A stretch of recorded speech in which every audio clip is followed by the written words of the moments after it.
Hmthu 15 Liam.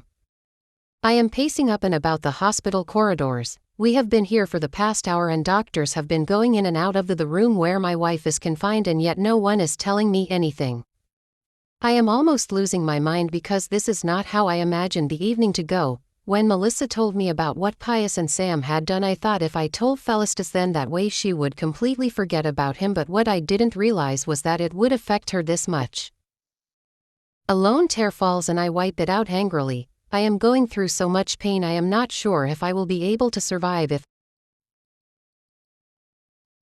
A lone tear falls and I wipe it out angrily. I am going through so much pain I am not sure if I will be able to survive if anything happens to either Felicitas or the baby. Another tear falls and this time I allow it to freely fall without wiping it out. I walk over to the nearest bench and settle down. I don't remember the last time I ever said a prayer.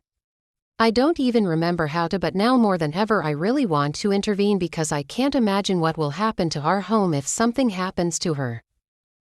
God, I begin, but then the words get stuck in my throat. I have so much that I want to say and yet I don't have the right words to use.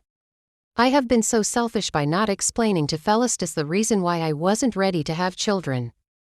God, how do I explain to her that years later I know she still loves Pius and given a chance she would run off with him and never look back? How do I even explain to her that she might be my wife but I know that she is not entirely mine? That I have been scared of having a child with her because a part of me still feels like someday this little haven I have created might one day come crushing in my face. How do I explain all that? I am brought out of my thoughts when the doors open. The doctor comes out and he looks extremely tired. Are they okay? We managed to control the bleeding. Both mother and child are stable, but we might have to keep them for the night just to be sure. Can I see her?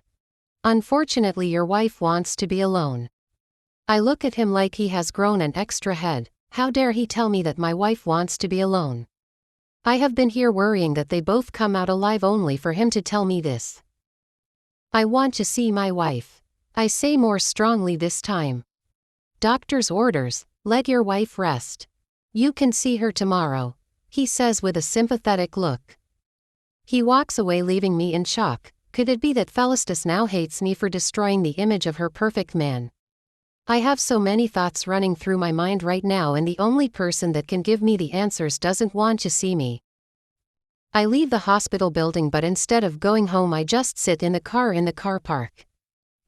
The tears start to fall all over again. I don't come from a big family. My sister and I were well planned. My parents, coming from generational wealth, had everything about themselves planned out, from what we would wear to the schools we would go to and the partners we would end up with. All this was done in a way to keep the money within the family, and we were trained to abide by that no matter what. My sister did everything by the book and I tried to until I came to Zambia. I met Felicitas and there was no way I was going to forget about her.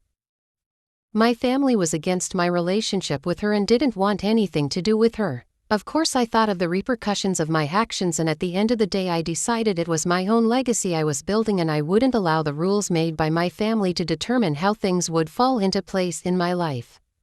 So I went ahead and married her, vowing to protect her from anything they would try to do to her, and I have been doing a good job at that, but now I am not sure I can continue holding things to myself.